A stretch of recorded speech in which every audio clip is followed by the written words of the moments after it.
Hi, I'm Gordon Bonnet. I write speculative fiction, and what I'll be reading to you from today is a book called In the Midst of Lions. It really is just a teaser, so it's the beginning of the first chapter.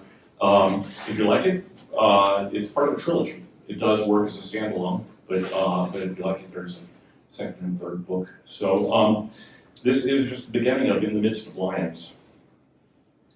Signs and portents are the stuff of fiction. Great changes and fortunes of humanity are rarely ever presaged by thunder, and black skies and the lash of lightning bolts seldom mean anything except that it's going to rain. So it might well mean nothing that it started and ended with earthquakes. But even so, long after the details had faded from the collective memory, long after the names of the people who lived through it were forgotten, people remembered that. The first one wasn't a big earthquake, especially given that Seattle sits near an active and dangerous fault line. Still, it jolted Mary Hansard hard enough that as she walked across the parking lot, that she stumbled and dropped the armful of student work that she was bringing home to grade, and was able to keep her feet only with an ungraceful effort. "Are you okay, Miss Hansard?" A concerned voice came from behind her, and still a little wobbly, she turned to see Brian Naring, one of her students, rushing up toward her. "Here, let me help." "Thank you, Brian." She knelt next to him in the parking lot, picking up papers, now hopelessly disordered. Brian jogged after one that had been caught by the spring breeze and was flipping its way out across the asphalt. He came back as she stood up, adding the errant worksheet to the top of her stack. The young man gave her a grin. "No problem. That was a surprise. Biggest quake we've had in a while." "I wonder where the epicenter was. I hope no one got hit too hard." She dusted off the knees of her slacks. "Anyhow, I'm none the worse for getting jolted around. Thanks for the help." Brian gave her another quick smile and turned away to rejoin some friends. "Handsome boy. Nice, too. Pity he's going to die so soon." The thought came without warning, and with none of the tentativeness of the typical anxiety-laden worries everyone has. In fact, it was completely devoid of emotion. Or more accurately, the emotion came afterward. She knew without a doubt, that Brian Naring was going to be dead in a few short weeks. It felt as dispassionate as a newspaper headline about a total stranger, and as certain. The flood of sadness that came afterward was like times she'd received unexpected bad news. Only here it wasn't news about something that had already happened. It was news about the future. "I'm losing my mind," Mary said under her breath. She looked toward Brian, who was chatting and laughing with a girl. "Leah something?" Mary recognized her but hadn't taught her before. And then it happened again. Leah Chambers. Her name is Leah Chambers, and she's going to die too. Mary clutched the papers to her chest, turning away from the pair and heading at a jog toward her car. She had to sit down, she was going to faint. She unlocked and opened the door and collapsed behind the steering wheel, tossing the stack of papers into the passenger seat and increasing their disarray. She looked at the loose pile, worksheets on kinetic and potential energy from her physics classes. How appropriate. Entropy. She could expend energy to stack the papers back up, reorganize them by class as they had been when she'd left the building, but it was no good. Things were falling apart, everything spiraling into chaos. You could try to slow it down, decrease the disorder locally and temporarily, but eventually you were bound to lose. Entropy always wins. Mary closed her eyes and leaned her head back against the headrest, trying to halt the whirling vortex of dizziness she'd fallen into. She had to get a hold of herself, at least enough to get home. If she sat in the parking lot much longer, some of the teenagers still hanging around campus would see her and come to check up to see if she was okay. It was endearing. She was on friendly terms with nearly everyone, students and staff, and was one of the most liked teachers at Shoreline High School. But at the moment, their concern was the last thing she wanted. How would she explain herself? She took several deep breaths and opened her eyes. Looking in the rearview mirror, she saw Brian and Leah looking in her direction with a frown. "Don't stare at me. You're both going to die, and I can't deal with knowing that I can't stop it. Please, look somewhere else." With some effort, she fished her keys from her purse, put them in the ignition, and started the car. When she put her foot on the brakes and shifted into reverse, the two young people evidently saw the brake lights. They turned back to their conversation. Whatever was wrong with Miss Hansard, it wasn't bad enough to keep her from driving, so everything must be okay. It wasn't okay. It was far from okay. She backed out of her parking space and headed out toward the road, but it kept happening. Every time she passed someone, glanced to her side and saw another driver or pedestrian, all of them were strangers, but when the voice spoke in her mind, it knew their names. Albert Dunn, he's going to die by drowning. Lila Van Cleve, she's going to be killed by her next-door neighbor. John McNamara, killed during a riot, hit by a stray bullet. Edith Quinn, starved to death. Stopped at a stoplight, she turned to look at the little old lady her mind had named as Edith Quinn. The woman saw Mary staring and returned a friendly smile and a little wave. She was walking down the sidewalk slowly, leaning heavily on an aluminum cane that had a rosy-cheeked appearance like a storybook grandma. The words hit her again, starved to death. Then water, a rising tide of water obliterating everything in its path. She fought back the sensation of drowning. Once again, a voice seeming to come from somewhere outside her own mind said, "All springs reduce their currents to mine eyes, that I, being governed by the watery moon, may send forth plenteous tears to drown the world." What was that? It had the cadence of Shakespeare. It sounded familiar. She'd seen her performance of Richard III up at the university 2 months earlier. But as a rule, she didn't remember lines of dialogue, and this one sounded verbatim, in a woman's voice, but not her own. What is happening to me? Her voice sounded thin in her own ears. The blare of a horn behind her jolted her awareness back to the present. The light had turned green without her noticing. She gave a feeble wave to the angry face of the man in the car behind her. Michael Tamura. His name was Michael Tamura, and he was going to die too, stabbed in a street fight. Mary pulled into her parking space at her apartment complex and somehow made it to her home on the 3rd floor, hardly aware of how she'd gotten there. She let herself in, shut and locked the door behind her, and only then realized she'd left the stack of student papers sitting in the passenger seat of the car. She didn't worry about it, the mental voice said. It was not her own. In a couple of months, they're all going to be. "Stop it," she shouted. The voice was halted as if she'd flipped the switch. Was this the beginning of schizophrenia? Was it incipient psychosis? She had a distant cousin, some relative on her mom's side of the family, who was schizophrenic and was in an institution. Heard voices, Mary's mom had said. Sad case, he became paranoid and eventually a danger to himself and others, and so they locked him away. Maybe that's where she was headed, locked away, just her and her voices. No, the voice sounded almost cheerful now. That's not what will happen to you. Bide your time for now. You'll have plenty to do soon. Vertigo, sudden, powerful, overwhelming. She had the sense of standing upright on the tilted floor. Her eyes told her different. The floor was level, the windowsill parallel with the skyline, everything as it should be. But her body was caught in two places at once, the ordinary plumb right angular world, and one that had been shattered, the pieces jutting up at crazy angles. Clenching nausea rose in her belly, and she knew if she waited a moment she would be unable to walk. She made it to the bathroom before the vomiting started. Barely.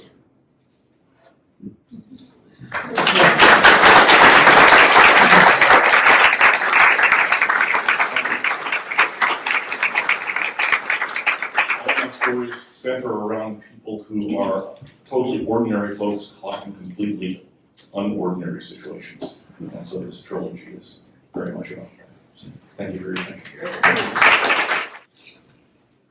Hi, I'm Jennilie Brewster.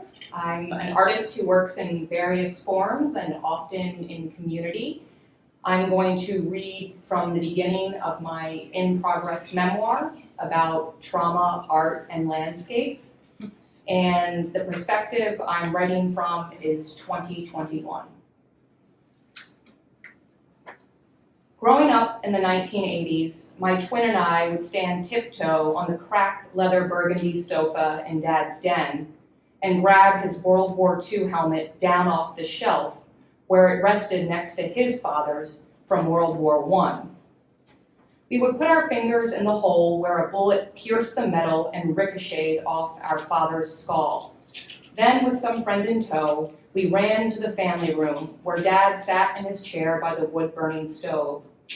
We pointed to the nick on his forehead the size of his thumbnail's moon, asked him to roll up his sleeve, revealing the 4-inch scar from when a Japanese soldier, brandishing a dagger, jumped into his foxhole. Our father wrestled him off, and the Marine lying next to Dad shot the man in the chest. Upstairs in my twin's bedroom lay the dagger our father took from the corpse. We bounded from bed to floor, waving the jeweled handle blade like samurais. At 42, I'm looking for clues in my father's story to help me understand my own trajectory. I grew up in an old stone house on 135 rolling lush green acres in Maryland's horse country. The property, called Windy Meadows, had belonged to my father's mother, then his sister, who agreed if she ever moved to sell the farm to one of her siblings for the price she paid plus interest. When my aunt decided that relocating to the Virgin Islands might cure her husband's drinking problem, her 5 brothers and sisters drew cards to see who would get to buy Windy Meadows for a song. According to family lore, my father, too drunk to make the meeting, sent his lawyer in his place. The man drew a 7 of spades and won. This was 1974, 5 years before I was born. The story goes, not long after Dad moved into the stone house, late one night in the valley, a dog was barking. Dad, in his boxer shorts and white V-neck t-shirt, wasted, busted into the bedroom where his teenage son, Gary, and his friend were sleeping. Waving his service pistol, a Colt 45, in the air, Dad shouted, "Shoot the damn dog." Gary tried to calm Dad down. When he couldn't, Gary took the gun, went outside, fired a few shots into the lawn, came back in, and told Dad it was done. For the moment, this quieted the dog barking inside my father's mind. Rummaging through the storage closet in my husband's home office, I discover an old photo album buried in a plastic bin containing my childhood mementos, art slides and show catalogs, and other things I'm saving for posterity. Floating loose in one of the album's transparent sleeves is a snapshot of my father and me on a boat in the Chesapeake Bay. Dad's arms encircle me as we reel in a silver fish with a bluish sheen. Brittle yellow blue dots where the image used to stick. In a snapshot on the adjacent page, I sit on Dad's lap outside my maternal grandparents' motorhome in Florida. In both images, Dad's wearing his usual khaki pants, a khaki shirt, and khaki hat, his white sideburns sticking out from underneath its brim. As a small child, I thought my father must have put on the same clothes each morning, until one day I looked in his closet, saw the duplicates hanging, and felt I'd somehow been tricked. When I was older, I asked my father why he liked the color so much. He paused, then replied, "It's what we wore in the Marines." "But Dad," I said, "that was 50 years ago." I regret never having pressed my father to tell me more about the things he saw and did in the Pacific and how they lived on in his body. I know he woke from nightmares screaming, his forearm raised, defending himself from an enemy no longer present, because my mother told me so. But by the time I really got curious about who my father was, the man behind the hero myth, he was gone.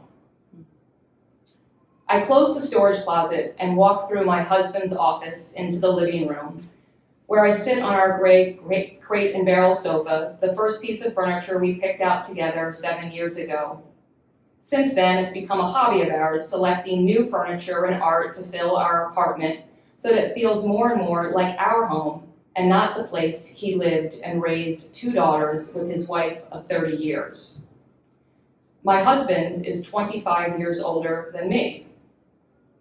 Sitting on the sofa, I reopen my childhood album to the place with the pictures of Dad and me. I try to project myself back into that little girl's body. Did she feel safe and protected in her father's arms? I don't know, because I simply cannot recall Dad ever holding me as a girl. Now, my sister, 2 years older than me, she remembers cuddling on Daddy's lap. So are these pictures an anomaly? Did our father treat his two daughters differently? Me more like a son, a replica of himself who he cheered on as I achieved. A full year older than many of my peers, I excelled academically and athletically, except for a period in middle school when I hung out with a roving herd of misfits behind the mall, outside the movie theater, in the Burger King parking lot, and the graveyard across the street. We were punks, Scots, skins, and yos, united in our disdain for society. My three best friends and I sensed how our power in this teenage wasteland lay in presenting as the children we still were at 13 and 14, and also as something more right. It is 1993. We wear bluebird barrettes in our purple streaked hair, sport cut-off jeans so short the inner pockets hang beneath frayed edges. We Sharpie anarchy signs on our Land's End backpacks and outline our eyes with thick, cold pencil. We lace up 12-hole Doc Martens, buy lacy bras from Victoria's Secret, boast about getting to second and third bases, spike our 7-Eleven Slurpees with cheap vodka, take hits from a bong, and drop acid. In this limbic space, we are supernovas, briefly outshining galaxies. One night, a man appears on the corner where we loiter. He has a mop of black hair, a goatee, and carries a carved cane he waves like a wand, drawing our motley crew into his orbit. I watch as older kids leap from calculated slouches to rush toward him, yelling his name like he's some kind of messiah. I creep closer. He lifts dark sunglasses to reveal wild, staring eyes. In them, I glimpse stories I would come to know about PCP and coke binges, countless women, wrecked cars, men's heads smashed against the curb. I feel special a few months later when I run into this bad man at a party, and he spends hours talking to me. Soon I'm sneaking out of the stone house 2 or 3 nights a week. I wait by the concrete structure at the end of Green Road and watch for his headlights. He drives a boat of a car I learn to identify by gauging the average, then wider distance between twin points of white in the black. Thank you. Hello, my name is Jack Wang. Thank you all very much for being here. May I take a photo of this beautiful crowd? Smile. Thank you. I'm the author of a short story collection called We Two Alone, and a recently released novel, The Riveter, both from Harper Via. And I'm a professor in the Department of Writing at Ithaca College, and I'm coming to the end of my 19th year. This piece actually segs nicely from the last one. This novel is about a Chinese Canadian who serves during the Second World War. And I'm just going to read a little from the very beginning. The Riveter, prologue.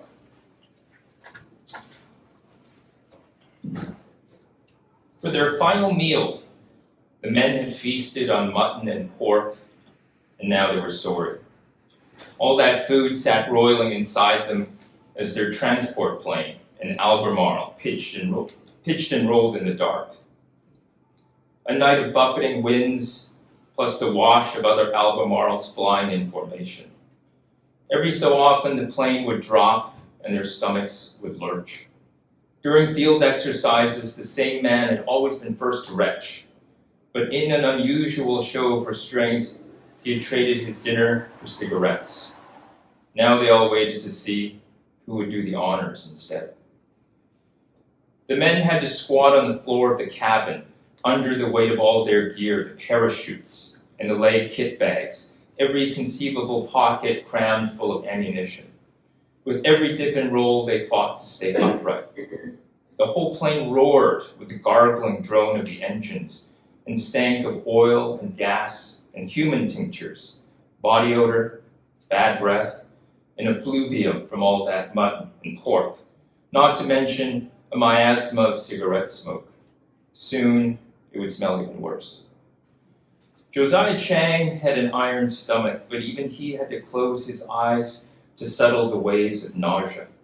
In that more complete darkness, he pictured her face, or tried to, a face he knew so well, yet somehow seemed to be forgetting. She had thin brows and heavy lids and dimples like wounds. Yet each time he tried to train his mind's eye, her features eluded him, darting away like minnows. He wasn't here for king and country, but for her. The plane continued to buck and bounce, a tin can batted around by a bear. The men felt green, swirled like flasks.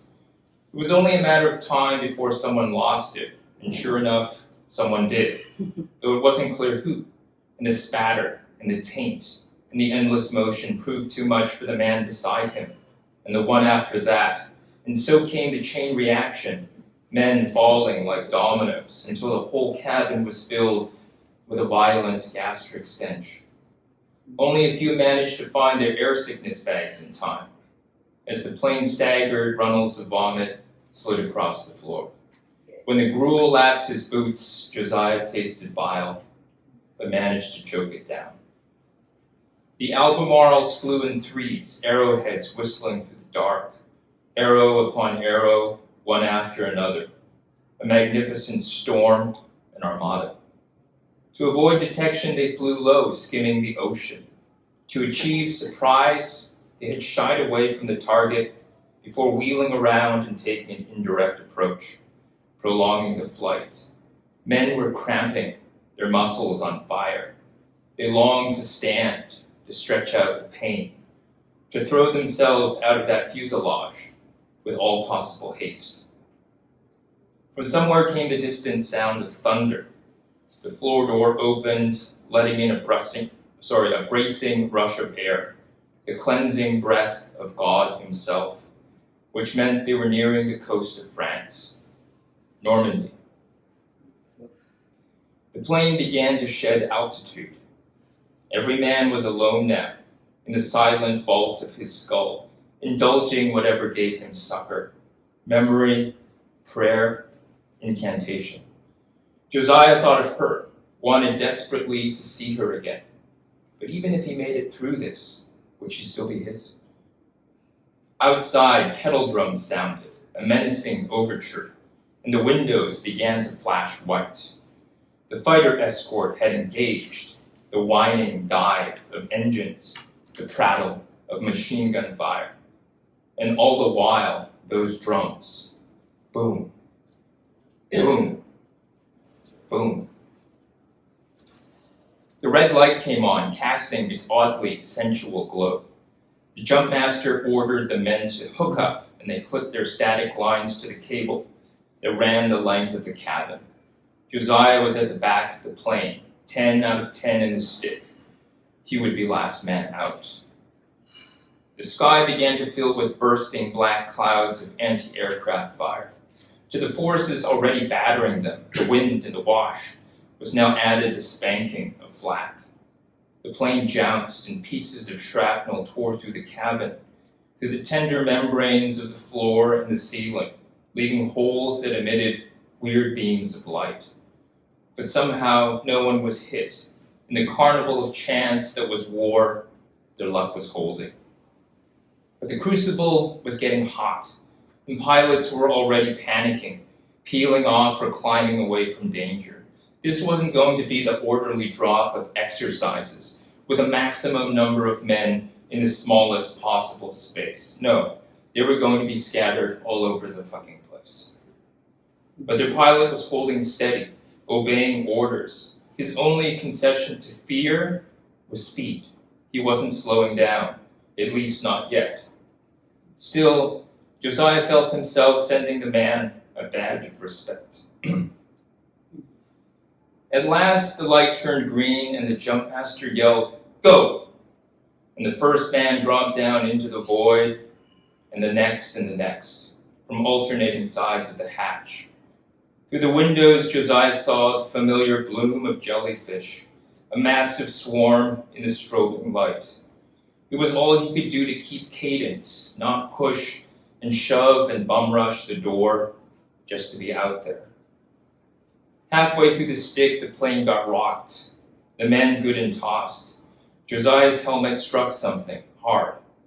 Men fell over each other, tangled. Like marionettes, their static lines crossed. After yelling and screaming, unhooking and rehooking, they made for the hatch and threw themselves out, the exit cadence shot to hell. The three men before him, Gordon, Peavy, and Arsenault, left the plane in quick succession, not so much jumping as being sucked out, the plane still going full tilt. They were 19 and 20 years old. Never saw a camera that wasn't worth mugging for. Josiah would never see them again. He lumbered to the hatch with his leg kit bag, air gushing and howling all around him, pushed his static line at the jump master and waited for the slap on the shoulder. Instead, the engines revved, the plane rose, and the jump master shoved him back. "We passed the DZ," the jump master shouted. "We have to go back." Josiah stared, bewildered. "To England?" "No, back to the DZ."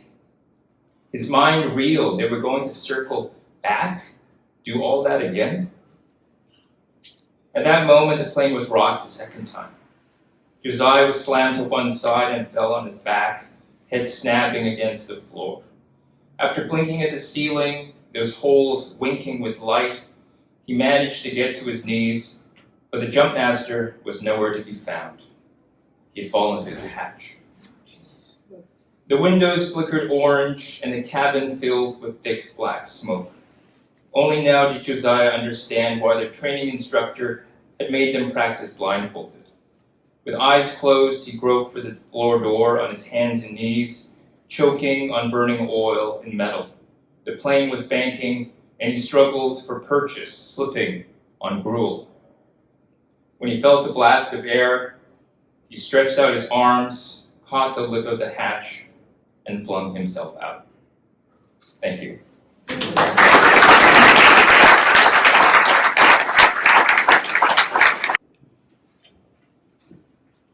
I'm Judy Malloy, and I love stories. As an actress, I love telling them. As an author, I love writing them. And as a massage therapist, I love listening to them in the sacred space I share with my clients. These three vocational callings intertwine in my play called Touch.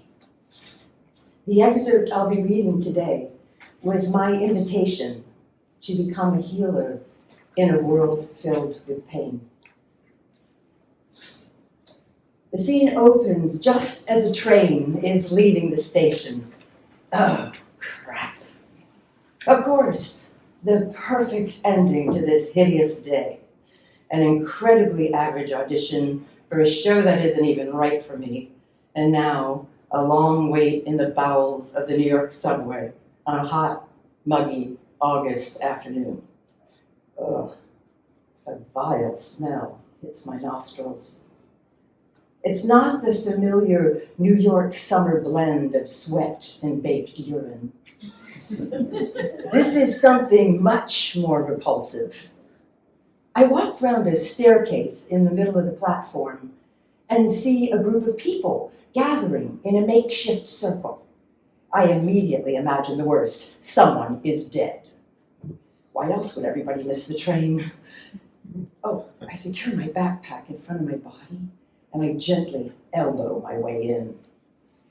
There, sitting on a wooden bench, is an elderly man. He is the source of the smell. He's wearing layer after layer of tattered clothing, the outermost being a frayed woolen coat with oversized black buttons. His hair is long and matted, his face filthy and downcast. His toes blackened, yellow nails grotesquely curling upward, poke through old leather boots, the ends of which have been cut off, an attempt to make them fit. He has the particularly repellent smell of the homeless. horrifically pungent, a sweet and sour blend of yeast and decaying grime. His hands barely protrude from the sleeves of his coat, revealing misshapen, arthritic fingers squeezed tightly into a fist. It should have been enough to give me pause, but I suppose, sadly, I've grown numb to homeless people, choosing most often to avert my eyes, cross the street to avoid their begging and the inherent guilt and discomfort it causes me. But on this sweltering summer day, I can't take my eyes off him. Well, it isn't really the homeless man who holds my gaze. It's another man, dressed in a designer three-piece suit. His expensive leather briefcase rests on the ground beside him. He is massaging the old man. Ever so tenderly, he strokes the entire length of the arm nearest to him. When he reaches his wrist, the talon-like fingers begin to slowly open. Ow! Ow! He moans. I'm sorry. Have I hurt you, sir? No. No. It's just been so long since I've been touched. I don't think any of us move for a few minutes. We just stare, perhaps in awe. The clacking of an approaching uptown train startles me. The doors open. I step into the blissfully air-conditioned car, sitting silently with the other commuters who have witnessed this act of gentle care. I feel I've seen a miracle. And from deep inside me, a once whispered thought begins to repeat itself. Wake up. Dare to touch. Dare to be touched. Wake up. Dare to touch. Dare to be touched. The brakes squeal, interrupting the silence. Oh gosh, it's my stop. I'm only a few blocks from my restaurant job. I gather myself and my belongings as a familiar sinking feeling arises in the pit of my stomach. It isn't the place making me uncomfortable. An intimate, gourmet Italian restaurant in Chelsea, surrounding a courtyard of trees illuminated with tiny white lights. This hidden secret garden is quite magical, and I'm making great money. No, it isn't the place that makes me uncomfortable. It's the people. Well, one person, Daniel. Daniel is like no one I've ever met. He's handsome, tall, with jade green eyes, lean-muscled, a chiseled jaw, and a Superman cleft. He's quick-witted, sarcastic, and funny. When he's in a good mood, his humor not directed at anyone specifically, it's like we have a non-singing Cole Porter on the floor with us every night. But he has a darker side, too, when his sardonic tone becomes shockingly offensive and directed particularly at women, particularly at me.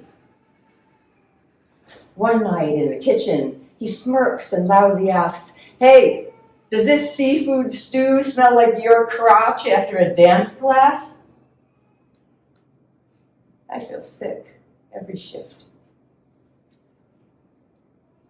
One day, Daniel isn't at work. Maybe a month goes by. Still no Daniel. I feel my insides begin to unwind. Oh, maybe he's found another job. Waves of relief wash over me. On the night of the subway massage, Daniel is, again, not on the schedule. His best friend, Vic, asks everyone to stay after the shift if we can. Hey, guys. You might have noticed Daniel hasn't been here for a while. He's really sick. He has a compromised immune system. His body can't fight infections. It's the early 80s. I've heard about the gay cancer, but don't personally know anyone who is infected. He continues, Daniel was raised an Orthodox Jew.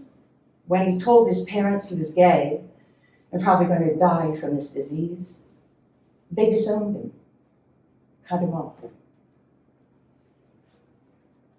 My heart broke wide open. He's given me all this money and property in order to qualify for Medicaid. He still has a studio apartment, but he needs help. That night, we make a pact to care for him. We pool a portion of our tips and set up a schedule to deliver food and other necessities. A nurse from the newly formed Gay Men's Health Crisis meets with us. She tells us Daniel has Kaposi sarcoma.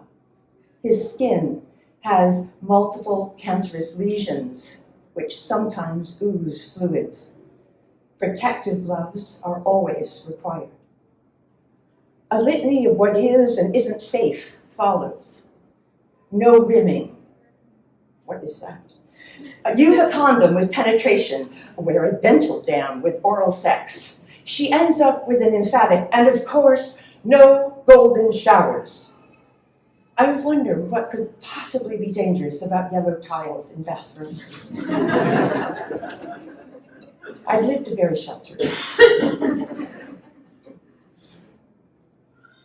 I go every other week to Daniel's with Maggie, another waitress. Within a year, Daniel has lost half his body weight. He looks like photos of concentration camp prisoners. He develops a rattling cough and is often in tremendous pain. He craves fresh watermelon juice. So we find melons in every season, cut them into big chunks, and blend a frosty pink smoothie which quenches his thirst and relieves the sores in his mouth and throat. Sometimes, if he's cold and feverish, he asks for chicken broth from Katz's Deli. At the end of every visit, I put surgical gloves on and massage his hands and his feet. He says, "Oh, that feels wonderful. Thank you for your compassion and care." Ironic, my death is teaching me about love. As his beautiful body fades away, his eyes grow brighter and softer. With my still gloved hand, I gently stroke his forehead, newly dampened with fever, until sleep finds him. He died a week later, never to write the plays he'd imagined, never to see his creative vision made manifest, never to express through his art his newfound understanding of life and love, but he shared it with me and with Maggie and with all of us who had been present during his dying. His brutal death was the first of many I would bear witness to in the decade to come, and the imprint of it changed the trajectory of my life path. Wake up, dare to touch, dare to be touched. There it is again.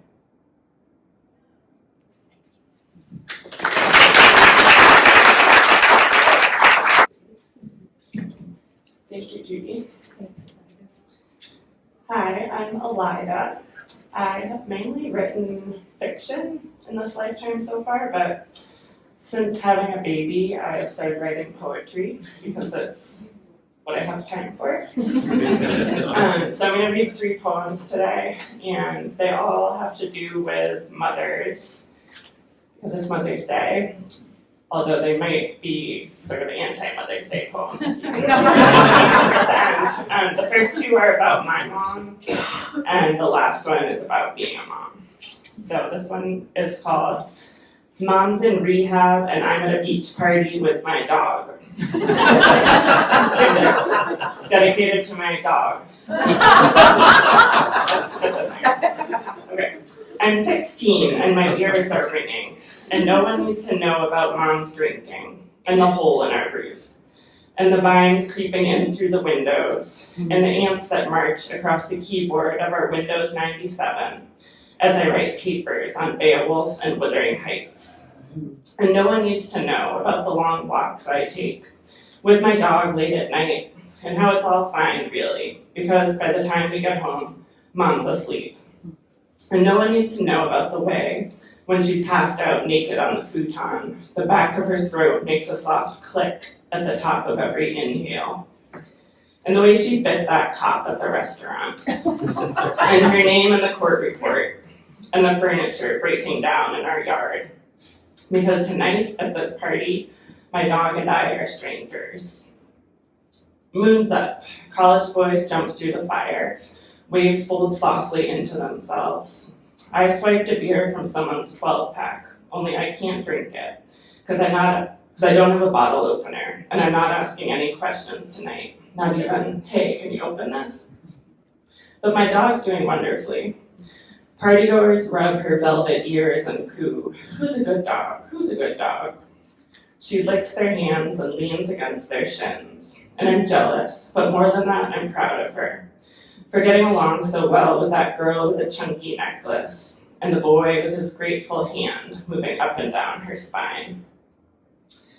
Until she digs her snout into the blueberry pie someone rested on top of a cooler. She's moved past the crust and into the dark, goopy innards, and her new friends have turned on her. Bad dog. The fuck's dog is this anyway? So I rest my unopened beer in the sand, take off my skirt and my training bra, and wade calmly into the grateful ocean, where the waves move up and down my body, up and down. Because no one needs to know, Mom's in rehab, squirrels scramble in and out through the hole in our roof. Waves move up and down my body, in and out, up and down, and that's my bad dog eating the pie.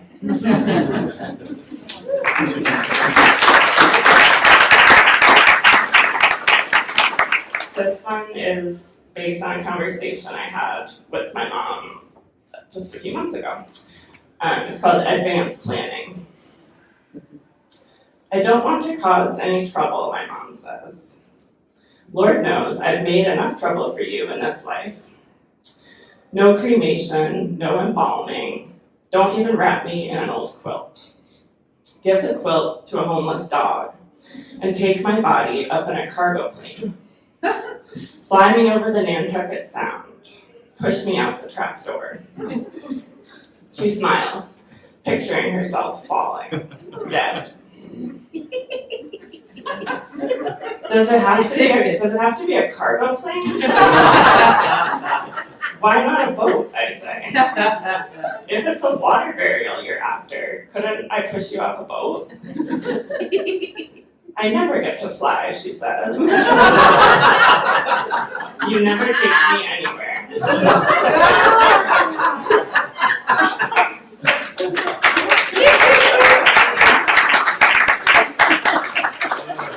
Okay, now moving on to me as a mom. This one is called New Life, and it's very new. When the lady with the red scarf walked up to our table to tell me I was a beautiful mother, and watching my daughter and I eat lunch had made her day, I thought she was joking. That morning, I'd yelled at Justin for always expecting me to clean the kitchen, which wasn't even true. Sure, I cleaned the kitchen more often, but he was more thorough, lifting the toaster to wipe the crumbs underneath, and taking the time to polish the stove. The banality of the fight depressed me further, and the baby and I were both crying when he left for work.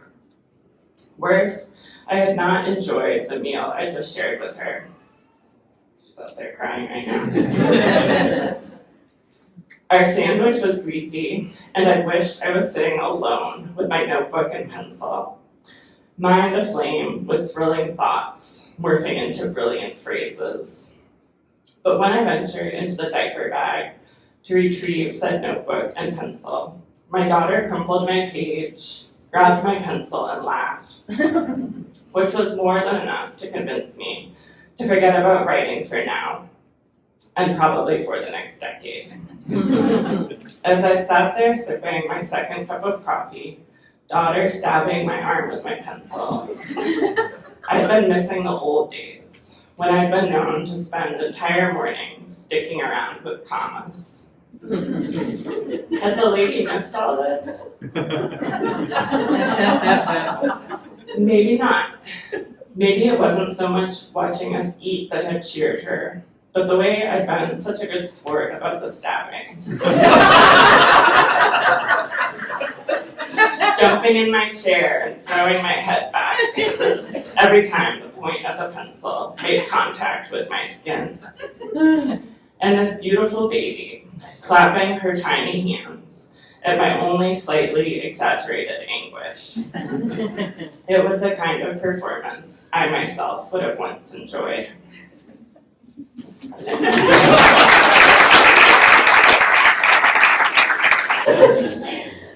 I'm Jamie Davidson, and I moved to Ithaca during the pandemic and maintained my professional affiliation with the University of California, Davis. Department of Performance Studies, yes, better. These are poems that emerged out of ethnographic fieldwork in the state of Maranhão, Brazil.